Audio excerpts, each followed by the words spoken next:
Hello, friends, and welcome to the Awkward Mind Podcast live. I'm Yuri Nair, and my guest today is Estelle Poiré. Based in Quebec City, Canada, Estelle is the lifestyle consultant and intentional self consulting. She has an atypical background and is proud of it. Here to talk about lifestyle change, simple living solutions, decluttering your life inside and out, taking extreme ownership, and more. Please welcome Estelle Poiré. Estelle, welcome to the Awkward Mind Podcast. What Oh an my. entrance. Nice. I thought I'd put a little dancing into it. I love it. I love it. Thanks. Thanks. That's awesome. Well, welcome. I'm so glad that we got to connect thanks to our good friend and my coach, Kia Baker, who introduced us. Absolutely. Yeah. Thanks a lot, Kia. Merci, Kia. Yeah. Yeah. All right. Very good. So I guess because I was a little, not surprised, not in a bad way, but I was just like, when I was reading your bio, I was like, atypical background. It's like, I want to know more. I'm intrigued. So will you set the stage for us a little bit? What was it like growing up, and why are you proud of your atypical background? Well, I would say that a typical background, I guess that would come from my parents. I guess in a good way and in a bad way. I'll say this pretty straightforward. Growing up was a bit of a traumatizing experience without, let's say, getting in too much details. It was pretty dysfunctional and yeah, traumatizing. So I think that led me into living a bit of an atypical life and creating this atypical background of mine. So I guess that I guess typically a lot of people would they would go to school, and I don't know. That's always this kind of vision that I have of people in general. They know exactly what they want to do, and they go to school and they go for it. They have this all these steps that they're following. But I guess I did the complete opposite. I guess I went to school. I guess I enjoyed it. And I worked a little bit. I did an architectural technology diploma, and I worked a little bit in the field of architecture. I worked in architects firm, uh, just a few of them, and I guess it just wasn't for me this life in an office. So I guess I stopped that and I went on. I decided to quit my job, and I decided to go traveling. I was in my early 20s at the time, so I guess my atypical background starts there. Quit this job that could have been really good for me, but I guess I just wasn't interested. That's not what I wanted to do. So I traveled and I traveled. I worked in different places, different industries, and going from tourism to bus driving in the oil patch, which is, I guess, completely different from what my business is now. um, but I guess that was good financially to afford studying at UC Davis, and also to keep on with my life, right, and my travels. So yeah, I guess the atypical background is, I guess instead of following this straight path, I was like a bee, like a bee who's going from one flower to another, and I'm trying out new things and trying out new experiences. So I guess that's how it rolled for me, and it worked out pretty well, and I really enjoyed it, and that's why I can say with conviction that I'm very proud of this very atypical background. I guess that I did this for quite a long quite a long time, many years. That I was a bee going from one flower to another, experiencing all these things, all these jobs, and meeting all these wonderful different people, um, and learning English as well, which wasn't really easy, but that was a whole lot of fun. So yeah, thanks to that background. Well, that's awesome. That's a great analogy. I don't know if I've ever heard that before about a bee going from flower to flower, picking up different experiences. That's amazing. So I wanted to ask you, what is the motto that you live by now? Um, the motto, I guess I could say I have a few, but I have this this one sentence that really inspires me, and it's from Dan Pena, this guy who's yelling all the time at everyone. And I mean, I guess he's not for everyone, but I guess I really love this guy. The way he talks and what he says really shakes me. And he said something that I always keep keep close, always a sentence that I remember, and it's, when you are fearless, life becomes limitless. And I don't think that it cannot be said better than this. When you are fearless, I mean, we are, most of us, I mean, including myself, right? We are filled with so many so many fears daily, and it's like we're living with the brakes on, which is a book that I'm reading right now. Release Your Brakes, from James Newman. So yeah. So yeah, I really love it. When you're fearless, life becomes limitless. And what does that mean to you? That I'm full of potential. Everyone is full of potential. And I mean, for myself, yeah, I'm absolutely full of potential. Um, and to unleash my potential is really a way of tapping into the fear and getting rid of it, and fully experiencing uh, a life that I want to have, to fully live. Basically, that's exactly what it is. Hmm. Yeah, that's beautiful, and I love Dan Pena. I agree. He's not everyone's cup of tea, but because I guess because the way Kira describes, I hope she doesn't mind me quoting her a little bit, but she said it several times now. Is that because she's gone through boot camp, that she doesn't need another one. But I guess because I never served, I actually need that in my life. So I need a Dan Pena to set me straight once in a while. But anyway, Oh wow. I love that, the boot camp. Yeah, looks yeah, like Dan Pena's boot camp. Yeah, that's exactly what it looks like. yeah. So I was like, I get it that you don't want to go through that again, but I've never gone, so I need that in my life. So in any case, so I guess in all your buzzing around from thing to thing, you had a bit of an awkward moment because one of the connections we also share is through the London Real Academy, and we haven't taken the courses at the same time, right? I'm going through some of it now, and you've taken their business accelerator earlier. But I know as you were going through it, you had a bit of an awkward moment and a bit of a realization because that was all before you settled on a lifestyle consulting. So will you talk a little bit about that? Yeah, absolutely. Actually, I guess it feels like awkward and a bit embarrassing and a bit like a haha moment. But I guess it happened to me, but it can happen to so many people. Mm. I guess that when I started the course, I mean, I had just left this job, this shit job that I had, and I quit, and then I joined a London Real Academy, and I started the business accelerator. I was really happy about that. And I had this idea of lifestyle consulting. I'm passionate about human being and sustainability and travel, and I thought, this is what I'm going to be doing. I've had this idea for a long time. And then when I started the course, it was a bit, I guess I was a bit influenced, or I guess I got into a different niche that maybe was going to be working better for me in an online business field.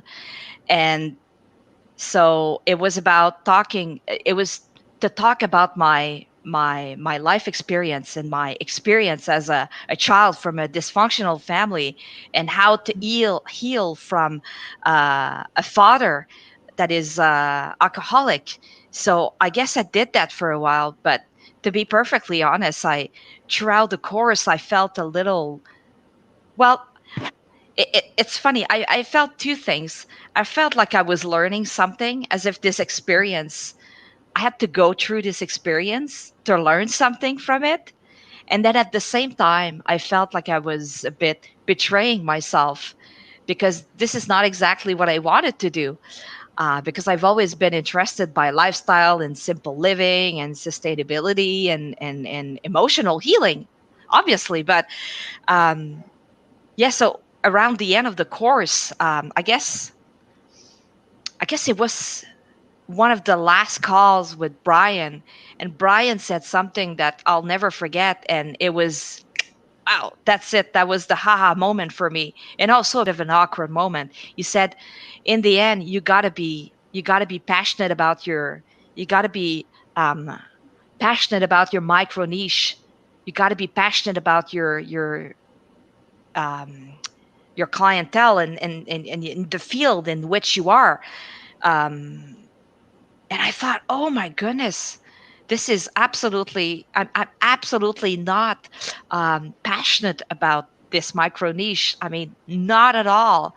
So I was feeling very uncomfortable and embarrassing and awkward for me to realize that. And at the same time, it was a bit of a haha moment because I thought, holy moly, uh, I guess this was like a 8 weeks where I've I was doing therapy therapy therapy sessions for 8 weeks. But clearly, I learned something. Definitely, I feel different than 8 weeks ago. But the thing is, it's just not what I'm supposed to be doing with my life. This is not my life project. So my life project is really mostly about lifestyle consulting. So I guess I switched back to my initial idea, which felt very uncomfortable, very uncomfortable. I felt a bit stupid. And, I thought, shoot, I spent just 8 weeks working on this micro niche. And now I'm going back to my initial idea. I felt like I wasted 8 weeks in a way. And so, what did you ultimately learn from that? Because I don't think it was a waste at all. It sounds like. You're absolutely right. You're absolutely right. But the thing is, at the time, I felt like it. And there was a moment, I guess that was in January, um, after the holidays, and we were just about to finish the course. And yeah, to me, in a way, it really felt a bit like a waste. I thought, holy moly, that was 8 weeks that I could have really listened to myself fully and go with it with the lifestyle consulting, because that's really what I wanted to do. But I guess somehow there was something in my life that I needed to learn at that during those 8 weeks. And maybe that was meant to be. That was meant to be like that. So in a way, definitely, I guess it wasn't a waste. So it was on the balance. I had those two weights, 50-50. So, but now you're fully committed and you're ready to go with your gut and focus on lifestyle Absolutely. coaching. Definitely, yeah. You're absolutely right, and that's what I started doing from January. So slowly, one tiny step at a time, like a turtle, I could say. That's what I've been committing to daily. Mhm. Well, that's what it takes, right? Just one step at a time. And so, because obviously you already had a gut feeling for it even before you started the business accelerator. So, what was it that inspired you to want to help people sort of declutter their life and really realize, their full potential and that they don't really need all these things in their life and that they're actually holding them back?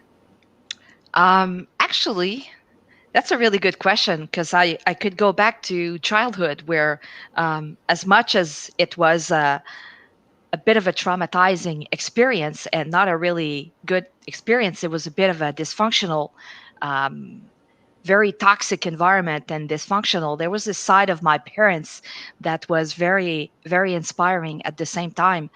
Both of my parents, I grew up with two very clean and clutter-free people. Um, I always grew up with my mom cleaning daily, washing dishes every day, and and my father as well.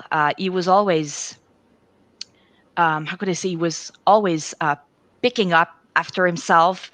Uh, every single room in the house was always clean. So I grew up like that, and that's what was taught. to me from a very young age. I still remember, especially two episodes that I'm constantly thinking. My mom, I was maybe 3 or 4 years old. She would always take me with her to the grocery store, and she would show me. I mean, I was bitching and whining because I didn't want to go there. I would just wanted probably to watch comic strip on television, but she would always take me with her, and she would say, "Okay, now I'm gonna show you how to, I don't know, buy how to purchase." How smart shopping, right? She would say, "I'm going to show you how to buy milk or buy ketchup, or to compare prices for items, to compare the quantity versus the quality, to have somewhat an idea of what an item is supposed to cost."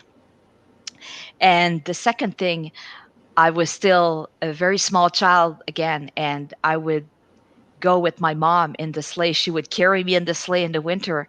And then at some point, obviously, I would start bitching and whining because she would say, "Estelle, get off the sleigh, please, because I need to pick up that table," for instance.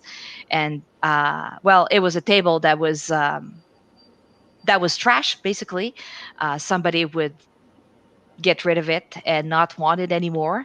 However, it was in excellent prime condition, and my mom would see that as pure gold and something that she could have in her house.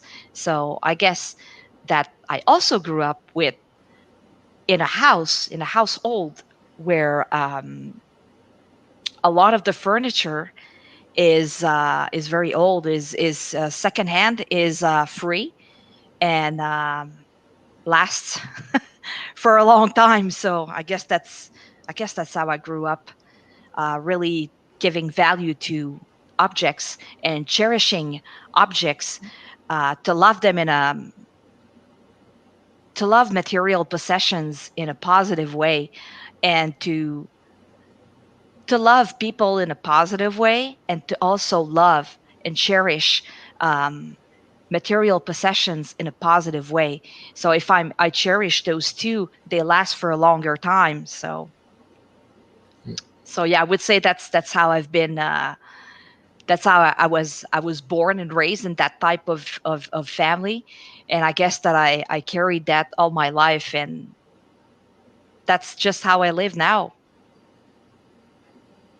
Right. So for I guess for those of us that maybe have a different background and haven't had that environment sort of instilled in us from early on, what made you realize that you can actually help others, and what made you decide to turn this into a business where you actually help others?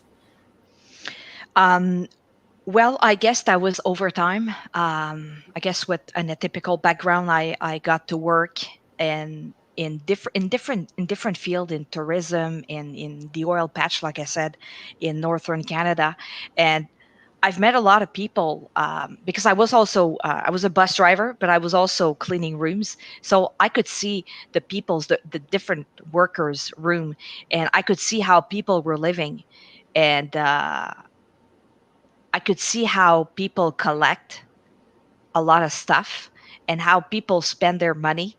That often they earn money and then they spend it right away on stuff that actually they don't really need, and also they think they want, but actually maybe they don't really want it. They think they want it because they want to fit in with everybody. They want to look like everybody. Um, Maybe because that's like a comfortable state to be in. So it was really the number of people that I met over the years, and to see how they were thinking and how they were behaving on a daily basis, that got me to think that there was a bit of a problem. Another thing was also the consumer debt. For example, the Canadian consumer, the average consumer debt of Canadians, that is going up all the time, which I guess was confirming that people, I guess it's a bit of a lifestyle. People like my good friend Alberto would say, he's a dear friend of mine. He would always say, um, people survive in debts. So it's a lifestyle. It's I guess it's a choice.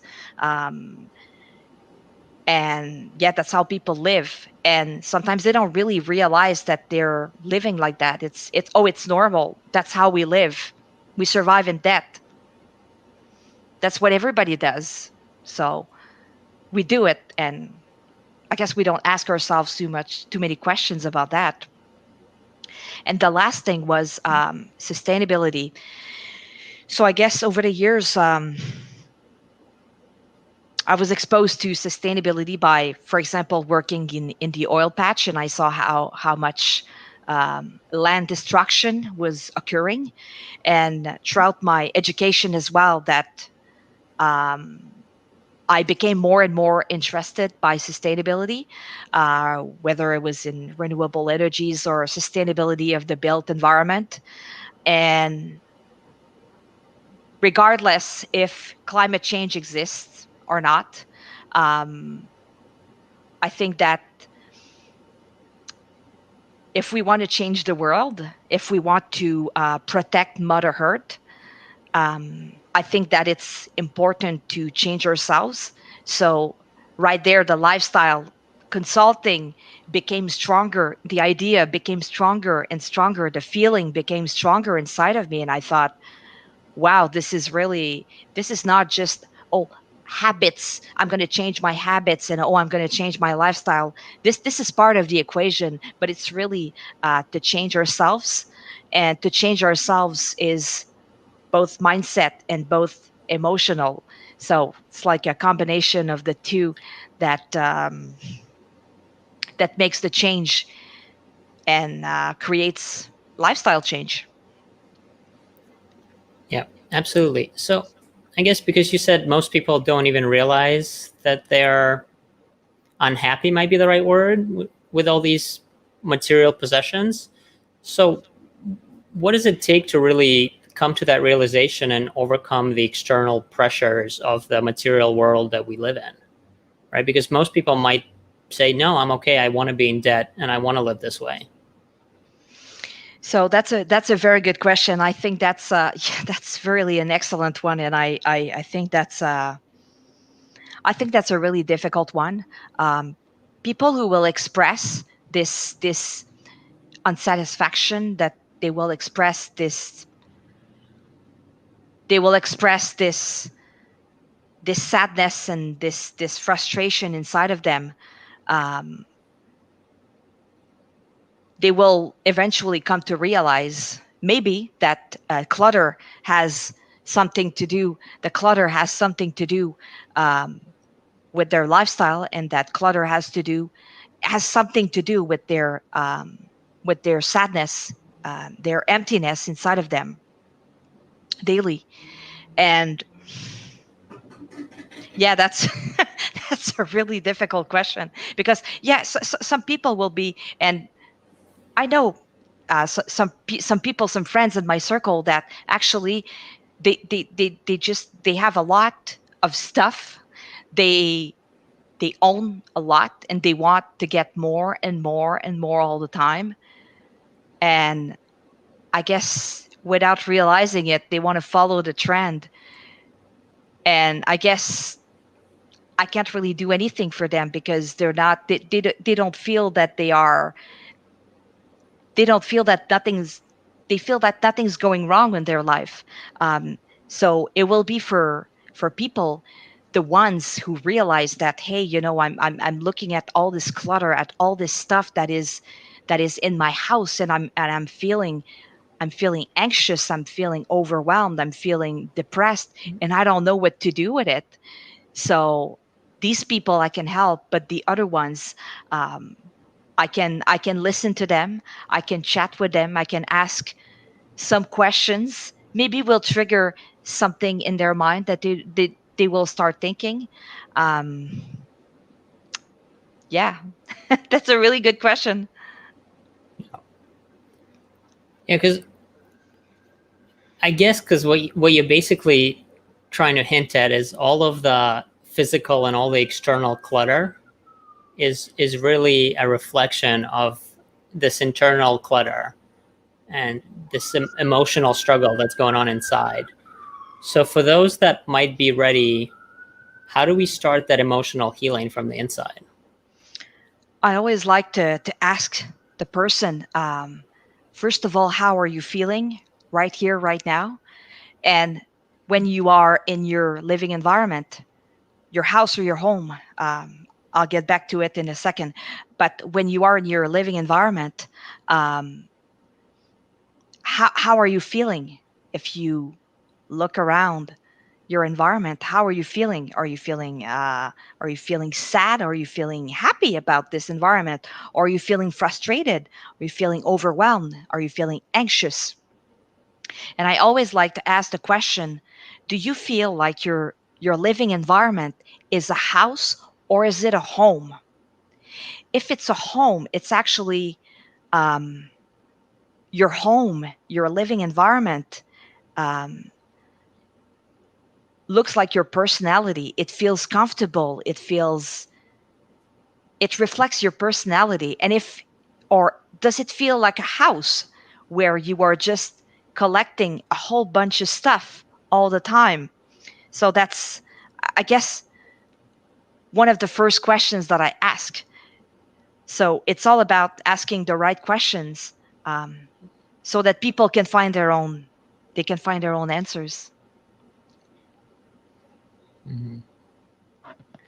And I guess, what about, because I've heard you talk about other interviews, and about 2/3 of our regular audience are guys, are males. And I've heard you talk about, oh, well, you don't need, more than 5 dresses if, find the 5 dresses that make you happy. Well, I don't really wear dresses, and there's nothing wrong with anyone who does, right? But so do you find that it's different for guys, or maybe that they're dealing with it differently, or they don't really realize, or they don't have the same struggles with external clutter or internal? I guess they have the same struggle. You're very right.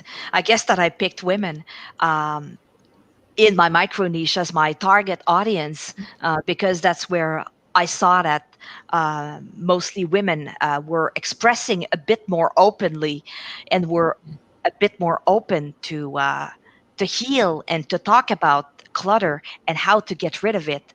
Um, and you're right, for men, I guess that it's a bit it's the same issue really, but it's, I guess, it's expressed a little differently. I'll give you an example. My boyfriend, actually, him and I, we have two different lifestyle. He owns a lot of stuff, which tells me that he uses every single item, which I don't believe him. It's difficult to talk about it with him, and I find that he's a typical person that um, will not be exactly very open minded to talk about that and to express it like a woman would be. And I find that maybe guys are a bit more, like, in terms of decluttering and cleaning and organizing, these three components I find very, very important. So the decluttering is a lot easier with women, I found so far, and with guys it's not as easy. And the cleaning and organizing as well is the same thing. um, so yeah, but I haven't spoken too much with men so far about that. So thank you. That's a very interesting point and comment that you're bringing here. Thank you. Yeah, no, absolutely. I was just thinking about it because my living environment is less than ideal, and I've been getting better. But I tend to be the guy that collects a lot of stuff as well. And I have lots of gadgets, and I know that I don't use most of those things. So I thought it'd be interesting. And then maybe this is an opportunity to start that conversation for men as well. And maybe if your boyfriend is watching, and this will also be the motivation for him to talk more openly about it, not to put him or you on the spot. But Absolutely. I think this will be, I don't want to, just don't send me angry comments afterwards. Like, you were so pissed off. How could you Yeah, say no, that? No, no, no, no. No, I think that will be fine. Actually, he's not even on Facebook. So Well, we'll have I to, guess to find him and get him the video exactly, afterwards. exactly.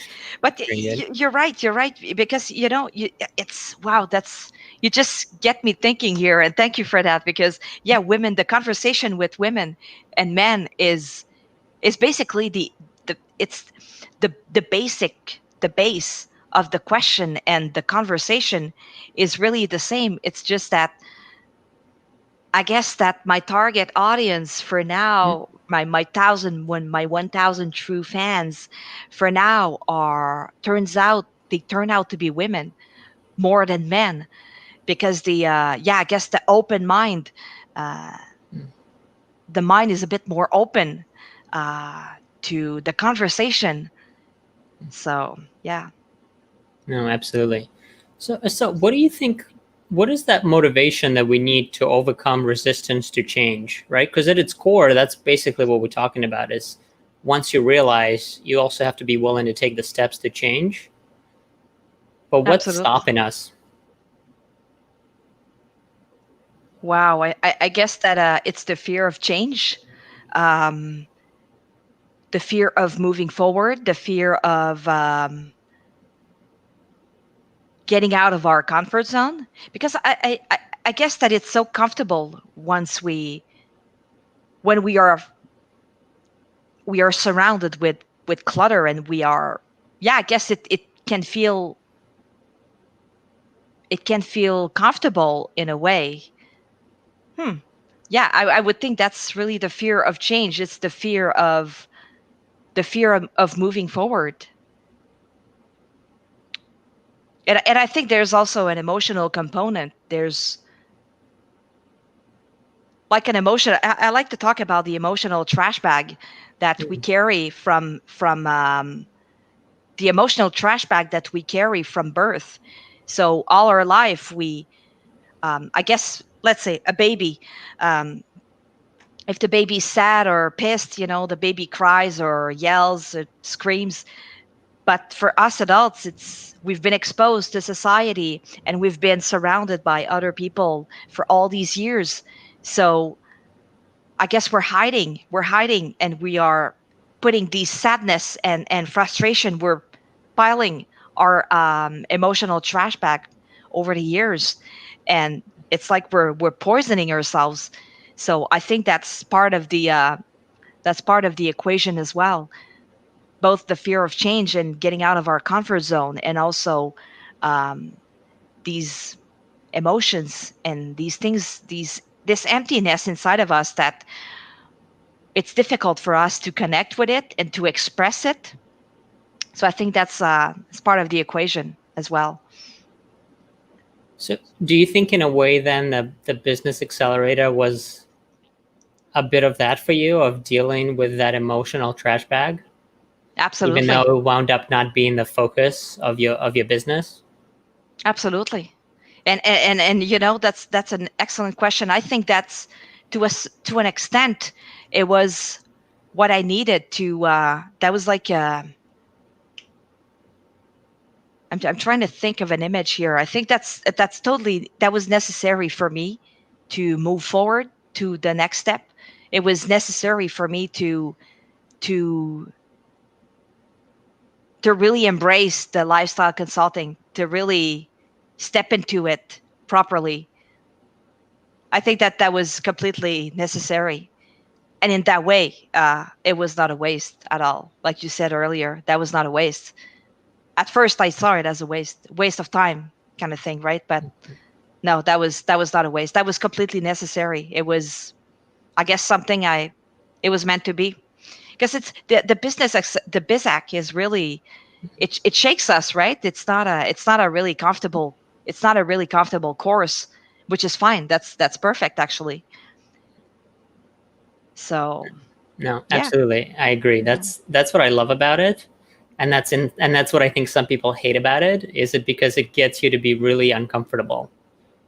absolutely. But that's the whole point. Is for some reason there's this perception that you're going to have it all figured out in 8 weeks, but no, it's just supposed to give you a start.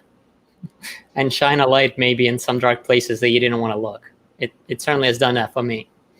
Oh wow, that's amazing. Yeah, to shine a light in the dark. Yeah, I love it. Yeah, that's yeah, I can totally relate to that. And it's true, right? It's not like if in 8 weeks everything's figured out, y- you will have made $1 million, and there you go. You're this Fortune 500, and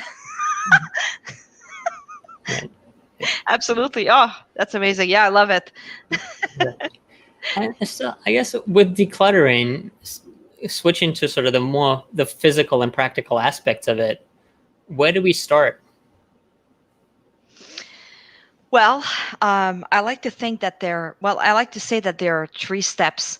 I like to First of all, someone who wants to declutter, first of all, has to acknowledge, that this is something that he or she wants to do, and also to really tap into the emotional component. How are you feeling, and how does this environment makes you feel, and what do you want to do with it? What is your goal? What is your project? What's the end? How do you want it to look like in the end? And so the first thing is to declutter is to really look at that's the first step, to really look at every single piece of item and to really look at it. And I like to ask myself the question, is this something that I really need? Is this right here, right now? Is this something that I really need? Is this adding value to my own life? And can I use it to add value to other people and to my outside environment? And then the decluttering is both physical but also internal. It's always both, right? So I declutter my internal world and I declutter my outside world. So the first step out of the tree is a very important one, and it's a very not easy one as well.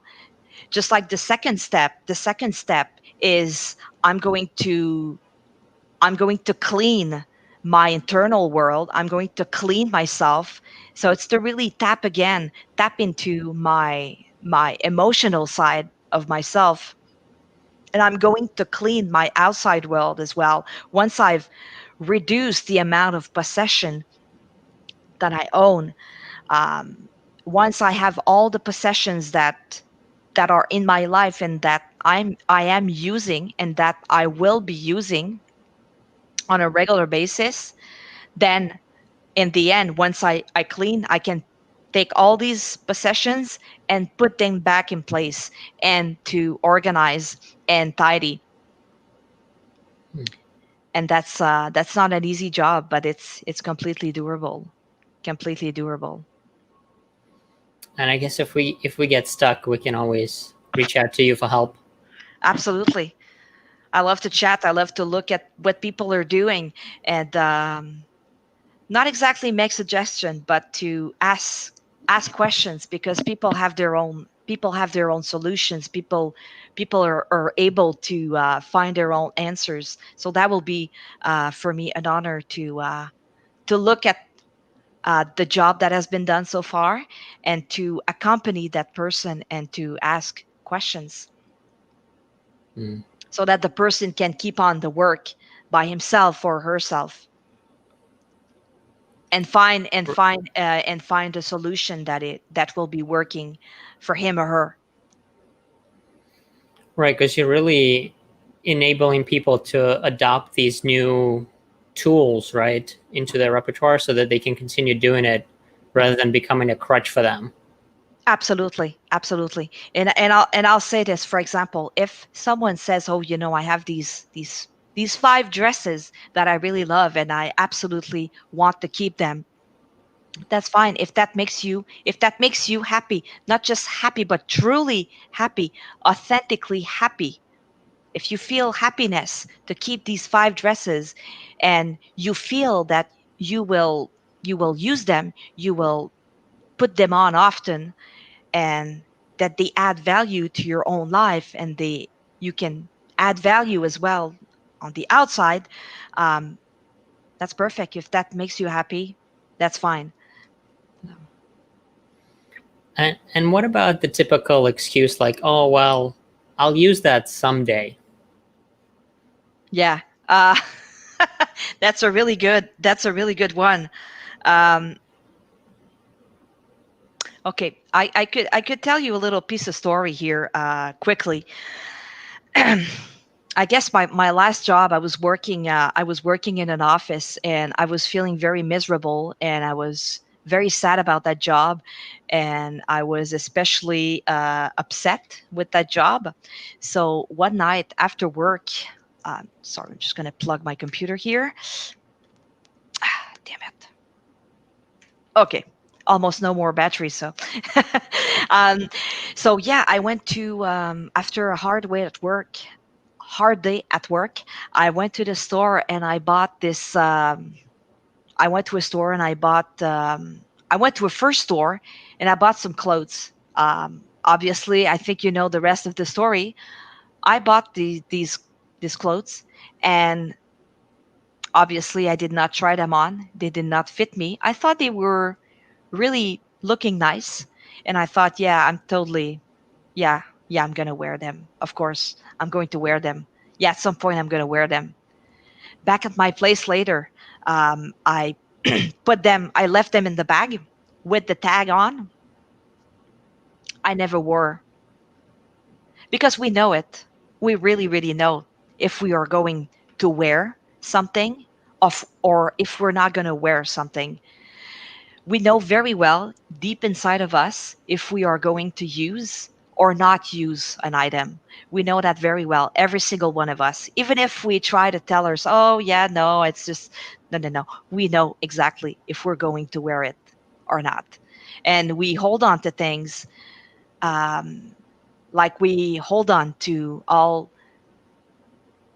this trash that we have in our emotional trash bag, all this sadness and all this frustration that we carry and we accumulate over the years, um, that we are not really, we're just pushing the bag, we're pushing the all these emotions in our trash bag, and we're not capable of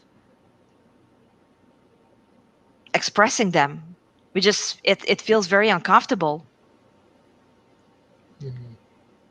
So I guess it's, the person knows, so it's just to ask the question, how are you feeling about this item? Have you used it recently, or have you ever used it at all? And do you remember the context in which you bought that item? Do you remember how you were feeling? Were you feeling sad when you bought that, or were you feeling mad? Was that, what was the context? So I always like to ask the question, what is the context in which the person purchased that item? There's always a story, right, behind when I'm purchasing something. No, absolutely. You're making me think at my closet. I'm gonna have to go take a hard look after this, because I know there are definitely items. In fact, I have one specific, exactly like your dresses, where I bought, I think it was like a pair of pants or something that I might still actually have them in the back of the closet somewhere in a bag. Hmm. And I just knew. And it also, you just made me flash back to like basically a shopping therapy session where a long-term relationship that I was in ended rather rather badly, and I just remember going on this shopping spree and buying clothes that were just completely different from what I would typically wear, and I maybe wore them once, and so in a way I guess it was okay because it was like healing, but that may have been a more productive way to probably deal with that. But anyway. That's very interesting what you're saying, because I guess that I guess all of us, every single one of us, is guilty of that. And actually, we don't really realize it at first. I guess we want to get away from thinking about this sadness or frustration that we're feeling inside, and we go on and do we go search externally for an answer, for an activity, something that is going to allow us to temporarily forget about what we're feeling inside. So yeah, that's a good point you're bringing. Well, I think that's the whole business model that Amazon is predicated on, right? Just look at the last 6 months, like the sales skyrocketed. And I know I'm guilty of this too. And I tell myself, and I think for the most part, I've been pretty good as far as actually purchasing things that I will use. But I know that it's definitely been a source of therapy that I have to work on as well. Because like even last night, I was feeling a little bit off, and so I've been eyeing this really expensive microphone to upgrade my setup, and I pulled the trigger. It's not hooked up yet, but I picked it up earlier today before we got on. And and I tell myself, all right, I'm going to have 80 more of these interviews, so I know it's actually going to be put to good use. But I know the purchase was actually an emotional one. And so it's Okay. trying to, so for me, it's been, and I don't know if you've experienced this, but trying to find how to channel that, knowing that, yes, this is therapy, but I'm going to channel it in a way where it's going to also result in a purchase of an item that's actually going to add value down the line, even though in the moment it's an emotional thing that I'm working through. Absolutely. Absolutely. And I'm guilty of that. I mean, so many times in the past, even though I was born and raised in a simple living family kind of thing, right? Where I always had what I needed, and but over the years, right, there was really the emotional component that kicked in, and that I ended up um, buying stuff, and without really realizing it at first, without while I was forgetting to tap into how I was feeling inside, I would go on and purchase something that I knew I did not need, even though I thought, yeah, I want it. I really, really want it. And realizing not long after that, it wasn't going to be, it wasn't going to make me happy, really. Yeah, it's really interesting how we work things out. And I guess it just comes down to basic human nature, and the Absolutely. mater- and the material world was just set up to take advantage of it, for better or worse, I guess. Absolutely. And you see, it reminds me of, um, my when my with my one of my parents passed away in 2015, 5 years ago. My father, his ashes, they were in a small bag, just about this big. You see, just about this big. And I thought, wow, can you imagine that a person will live for X number of years? We don't know how long we're going to live. Most of us, we live, we it's like in the back of our mind, we think we're going to live forever, and we collect all these things. But in the end, who gives a rat's ass? Because we're going to end up in a small velvet bag of ashes, and someone is going to take the little bag and put it in a hole underground. All that for, how much did it cost? $275. I think my mom paid for that, for two guys to dig a hole and put a bag in it, and then just fill up the hole afterwards. So we live our lives collecting all these things that don't serve us, they don't add any value to us, to our lives, and we end up in a hole. Can you imagine? Oh my goodness. Wow, It's a bit that's crazy. yeah. It's also powerful and true because we can't take it all with us. Yeah, Regardless of right what you think or what you believe happens afterwards. Either way, we know for a fact that you can't take the physical possessions with you. absolutely. Yeah. And Estelle, what have you learned maybe in the last 2 years or as little as 6 months that really excites you?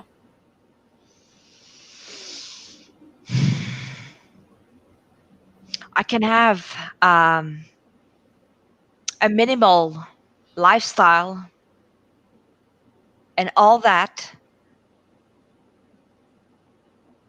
by having an optimal life, my lifestyle can be so minimal, can be so simple, and I can have an optimal life. I can live a very happy life, and a happy life where I'm connecting daily with what is inside of me. That's a bit scary, but that's also very important, and that's very powerful. And I think that yeah, that gives us great power, and that allows us to move forward. And I find that very exciting. That's awesome, right? Because you don't have all those possessions to distract you. So you have to be one-on-one with yourself. Absolutely, absolutely. And Estelle, what do you know that nobody else knows that pisses you off that they don't know? Holy shit, that's a good question. What do I know? What's the thing that to you it's like, this is so obvious, why don't you know this? I would say that sentence that I mentioned earlier, that I to me is really feels very obvious, for myself and my good friend Alberto, who's 74 years old. I worked with him in the past. I wish he was on social media. I would gladly introduce you to him. He's amazing. I'm sure you guys would get along. Um, he would always say, Estelle, look at people, lifestyle. He would always say that, lifestyle. And he would say, yeah, people survive in debt. That's, to me, that's incredibly powerful, and that is so true. People survive in debt. Gloria, hi. Sorry, I got Oh, distracted. bonjour, But bonjour. absolutely, they do survive in debt. Absolutely. Exactly. Yeah, it's a crutch. So, but the other thing that I saw you posted maybe a couple of weeks ago, I think, or actually it was on your live. So yeah, it was about a week ago. That's the sort of your other motto, I think, that I just absolutely love. Yeah, half the shit, twice the cleaning. Yeah. And you know what? It's funny because I felt a little, just I kept having that in my mind. Half the shit, twice the cleaning, because I guess it's something that my mom would always tell me in French. I mean, I won't say it in French, but No, please do because I think yeah. it'll be So awesome. my mom would always say, in French, imagine-toi, Estelle, si les gens euh,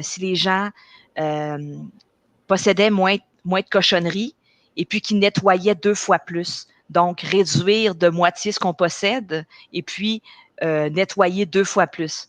So basically, if people would reduce of 50% the crap they own and they clean 50% more, imagine the revolution, so to speak. And just the concept of half the shit, just the word shit, I was feeling very uncomfortable to and I thought, okay, you know what? I gotta stop this. I'm tired of my own bullshit. I'm just gonna put it on, and I'm gonna do a live, and I'm feeling always super nervous and uncomfortable in lives. Um, and I thought, okay, I'm just gonna, because yeah, that's my mother really inspires me with this half the shit, twice the cleaning. Imagine if we own 50% less, if we clean more. How great is that? How fun is that to have a clean place, a clean space, and a clean mind, reducing the reducing all the shit that we own. Because yeah, we own a lot of shit. A lot of us, we own so much stuff, and too much. Most of us, we have too much. Yeah. And it's like we don't want to realize that, but we don't want to be honest with ourselves. But yeah, we have too much, and somehow our living environments are complete dumps. A lot of people, I mean, yeah. No. Absolutely. That's awesome. So, but that short phrase, half the shit, twice the cleaning, what does that sound like in French? Oh my goodness. Okay. Uh, Moins de cochon... moins de cochonnerie. Moins de cochonnerie. 50% moins de cochonnerie. Half the shit. La moitié moins de cochonnerie. 2 fois plus de nettoyage. There you go. Yeah, it's more concise. Just trying to set you up for success in both English and French. Yeah, exactly. That's awesome. And Gloria says good, which brings me to the question I wanted to ask you sort of towards the end is what does extreme ownership mean to you, right? Because that's a famous Jocko Willink sort of phrase. Um, you know what? It's to be honest with ourselves, to start being honest with ourselves. And yeah, the have to shit twice the cleaning is, I guess, the beginning of the thinking process, right? But yeah, extreme ownership. That's I'm responsible fully for my own happiness. I'm responsible fully 100% for my decisions. And in a pool, in an ocean of so much choices, I'm responsible for deciding. I can't, for example, I can't say, oh, there's all these commercials on television. Oh, there's all this publicity, all this advertising. Oh, this is influencing us. Bullshit. Okay. You have the choice. You have all this choice and you have to make a decision. Every single one of us have to make a decision, regardless of the influence, regardless of the advertisement, and regardless of everyone else. And I guess that's um, a huge goal. That's a very inspiring and difficult goal for every single one of us on planet Earth to being able to recognize what it is that we are feeling and to acknowledge, oh, I have all this choice, regardless of how many boxes of cereals, for example, there is. I have to choose in the first place. I have to decide if I want cereal and to decide which box of cereal I'm going to choose, or maybe I'm going to make my own cereals. You see, so that's yeah, that's to me that's what extreme ownership is it's a constant battle. It's a constant um, decision process among all these choices. I always have to decide regardless regardless, I always have to decide and I have to live with the consequences of my decisions. So, and I can't blame nobody for that. So, yeah. And to me, that's another thing that one question you asked earlier about um, something that is so obvious. Well, yeah, this is something to me that is so obvious that we this thing that nobody can decide for us. Only us can decide for ourselves. And I guess that really often we let, not that we let other people decide for us, but we let ourselves being influenced by other people, and we make a decision based on us wanting to fit in because we want to be liked. So I guess extreme ownership is really to recognize that not everybody's gonna like me. Um, and that's okay. I have to find a way to live with it because in the end, I'm going to end up in a little hold in a small bag, and I will pay somebody. I don't know. Maybe now it's more expensive, but in 2015 it was $275 to pay two guys to dig a hole for me to go in, and that's it. That's it. You see? So, So, on that positive note, why are you optimistic about the future? oh man, that's a good question. Why am I optimistic? Man, that was the sentence that I would love to tell you. If I want to change the world, oh yes, if I want to change the world, start off by making your own bed, which means there's small, tiny little action that I can do daily, that I can decide to take daily in this ocean of choices. I can decide daily to make small little action in order to improve myself and also to help to change the world. So I think that's that's the positive note I could leave you on. My opinion, yeah, it's all about small decisions that I will make daily that will have an impact, because every decision we make have an impact. So That's awesome. Thank you for that. And so I guess just a couple more questions really at the end. Who will Estelle Poiré be in 5 years? oh my goodness. Well, I still want to be lifestyle consulting. I guess I want to develop other projects as well. I want to travel the world and speak. I'm interested to speak in schools with teenagers, with adults, with small children. Um, I want to be a better version of myself.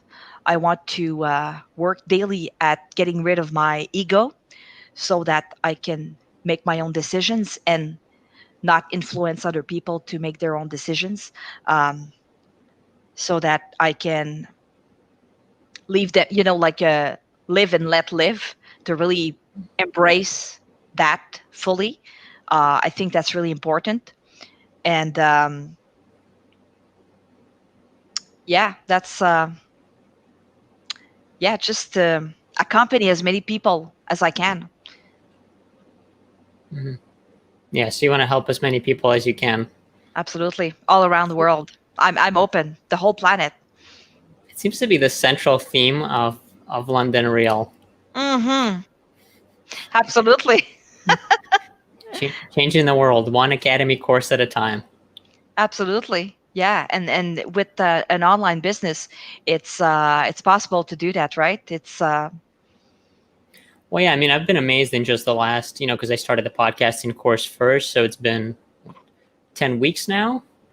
And just the amount of amazing people that I've made and the connections that I've made, right, including this one, which is like 2 degrees of separation, right? Is I met someone at London Real, and then I met you through them, and then and we also now have friends in common. Like I do a friend Raphael, who's been on the show, so it's just been phenomenal. I actually had someone, I didn't answer yet, but someone asked me, because I keep making these connections on Facebook, and someone asked me, "Oh, it's good to connect with you, but can I ask you why you reached out to me?" It's like, it's because I'm looking for like-minded people, right? I'm trying to build a network of people that can put out this positive energy into the world.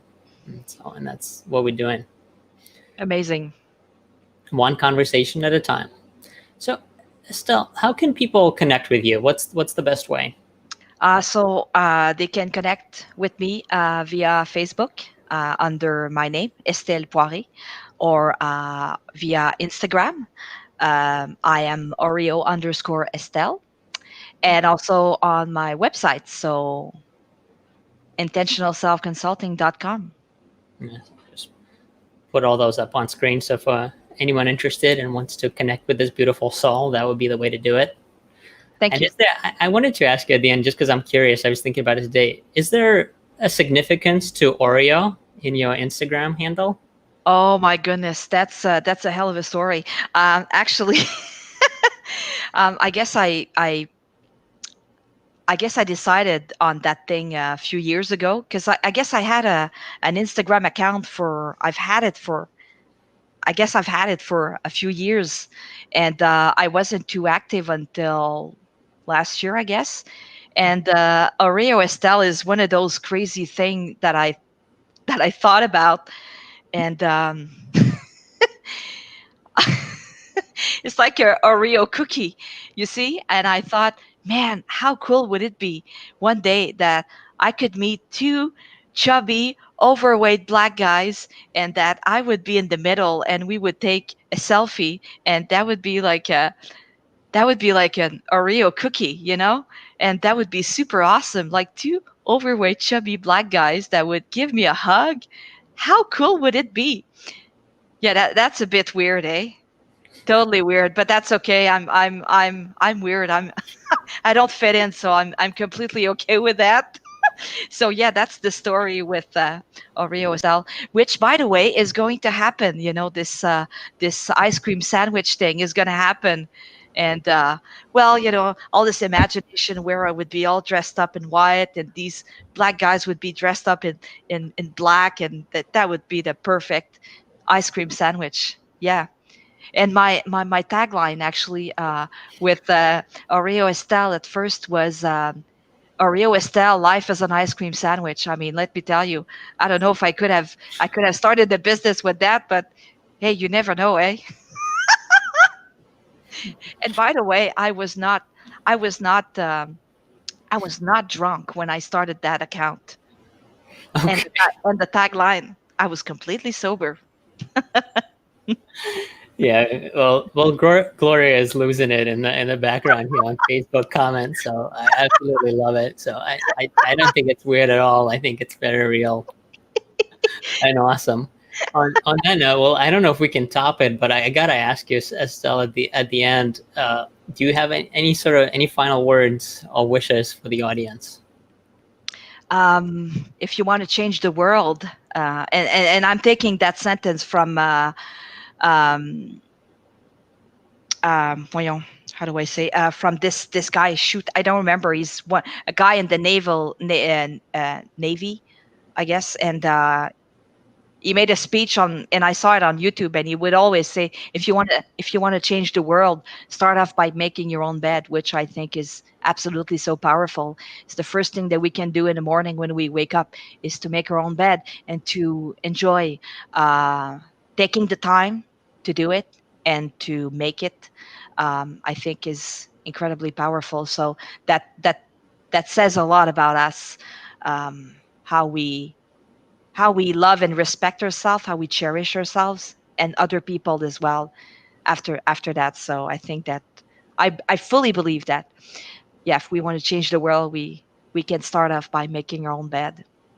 I love that. Yeah, Wow, it's so simple yet so true. absolutely. And I could tell you another one. We can start by healing our internal world to become more intentional with our outside world. And I guess that motto came to me, and that got me thinking about intentional self consulting. So, And of course, everyone can now connect with you on intentionalselfconsulting.com or follow you on Facebook or LinkedIn or on Instagram at absolutely. Oreo Estelle. I think just that alone is going to get you a ton of followers now that we know the backstory to the Oreo cookie. I think Absolutely. so. I expect to see that in your feed very soon, Oh, realized. absolutely. Yes. And the funny thing is, I wanted to do that in New York City, to maybe find a neighborhood where I could find two two overweight black guys, that would like to do a ice cream sandwich with me. That would be awesome. Let me tell you. Yeah. Yes. Well, hopefully next time we can do this in person, maybe in New York or in Quebec, and then if we do it in New York, then we'll have to find that photo set up for you. That's awesome. Well, so thank you very much. I really appreciate you and wish you much success with just everything that you do. And I think is incredible, and it's the message is so real and inspiring, and I think you're going to help a lot of people. And I can't wait to see it unfold. Yeah. Thank you so much. I really appreciate that. And it's been an absolute honor to be on your show. And I wish you the same to you. And I cannot wait to see it unfold and to see the rest of what you're doing. Thumbs up. It's going to be amazing. Well, I appreciate you, and I'll see you in just a moment. Thank you. Absolutely. So. Thank you. And thank you all for tuning in today. If you enjoyed this conversation and you want to hear more inspiring conversations with real people like Estelle, then you can check out the Awkward Mind podcast on all major platforms. And with that, thank you, and we'll see you later. Goodbye for now.